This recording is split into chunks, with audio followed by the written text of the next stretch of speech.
I'm so glad I moved to this village. In my village everything was boring, and here the neighbors have already started celebrating Halloween. I should probably go trick-or-treating, considering they called me the day before yesterday. And I'm going to wear this costume I've prepared for the day. Where did I put them? Here they are! Great! Wow! Now I'm totally ready. Autumn's so beautiful, the holiday is outside, and the moon is amazing. I want to stop this moment forever, and you can feel this beautiful atmosphere. While I was thinking, I had already reached the neighbor's door, and there behind it I could see their fun and many guests. I walked in, the door wasn't locked. Some of the guests looked at me, and I just said, "Trick or treat!" and walked on. I met the owner of the house. We were happy to see each other. He told me to make myself at home. He offered to put my presents in a special chest. I did it as the landlord said, and to my surprise, there were so many different gifts. The guests were generous, and it added to the Halloween atmosphere. As I approached the table, I noticed the outfits of the guests.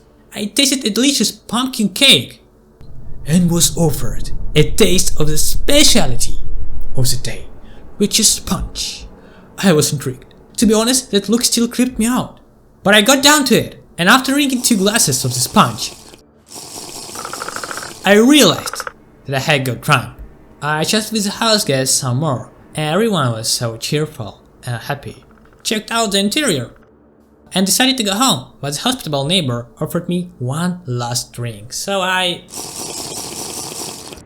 said goodbye and thanked him for the invitation. When I left, I decided to go for a walk and get some fresh air. It was still dark and the moon was shining even brighter. As I walked through the trees, I noticed that behind my house, beautiful multicolored doors appeared in the wall. I turned around. No one was there. Above each door was a precious ore. I thought it was the residents who decided to diversify this holiday, and my eyes naturally fell on the diamond door. Diamonds are now in price. When I opened the door, I saw a lantern in the distance, and I thought there was someone there. Yes, there really someone there. But no problem, just one step away there was lava, and I started thinking about how I could carefully get out and not to go in there again. Suddenly one of the guests in the house sneaked up behind me, and I fell. I was about to say goodbye to my life, but miraculously I was saved. When I landed, I saw the sign, door, and 1, 2, 3. I immediately saw the door and went to it. To my surprise, when I opened it, there was nothing behind it. I looked around and realized there was no way out. No way out. I started banging on the walls, going round and round, wondering what it could mean. 1, 2, 3. Could it be a combination or the number of blocks? What is it?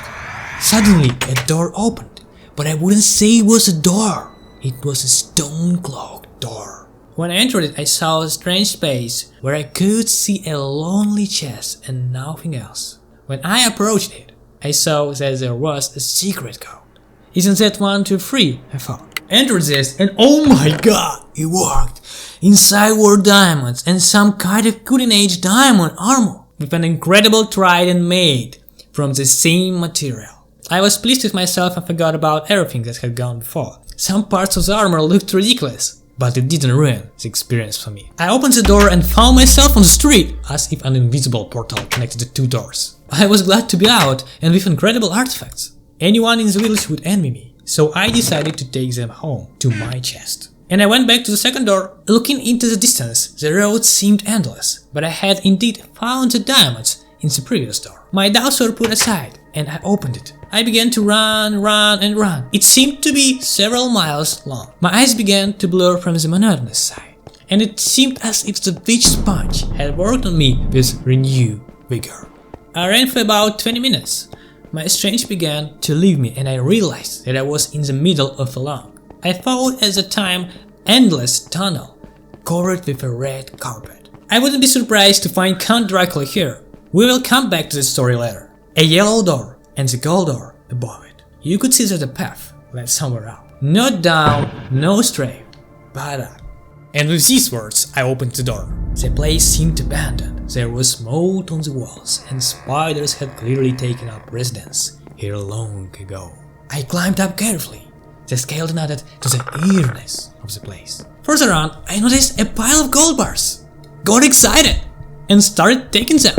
A frightening thought came to me from the outside. Whose is it? What if Skullskull? And fear gripped me. I put everything back the way it was, if only the skeleton to accompany the sight of me running away from the place. What could be more valuable than emeralds when trading with the villagers? That was a question I asked myself as I looked at what awaited me behind the door. Everything it seemed monochrome. I saw a long, fully colored match door. What was behind it?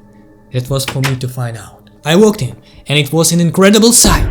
In the middle of a huge empty room, someone was playing the piano.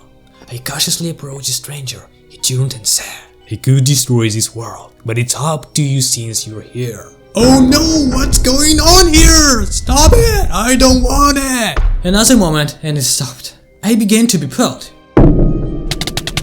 And I was in what I thought was hell! When I woke up, it was a dream. It was a dream. It turns out I didn't go anywhere last night. I was put to sleep here in the guest house. I said goodbye to my good-natured neighbor once more, and I went home. None of the other guests were there. I ran home and I was glad I had dreamed it all. I was so happy. And what?